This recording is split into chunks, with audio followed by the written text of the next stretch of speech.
Aceh Daralun, sebuah kapal mengalami kecelakaan laut di pesisir pantai Gampong Jawa, Banda Aceh pada Jumat 23 September 2022 petang. Kecelakaan kapal bernama KM Satria Pulau Breh tersebut dikarenakan kuala dangkal.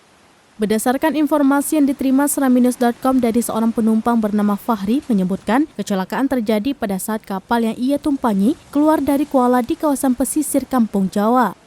Pada saat kejadian tersebut sebutnya mereka bersama temannya berjumlah 9 orang yang hendak berliburan ke pulau terluar di pulau ujung barat Pulau Sumatera tersebut merasa kepanikan.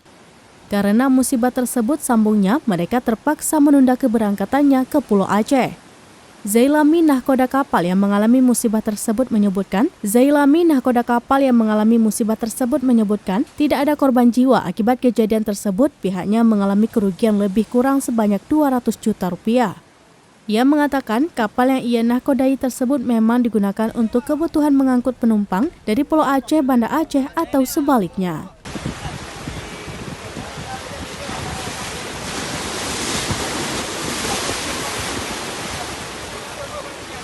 Dari Banda Aceh, Henry, Serambi On TV.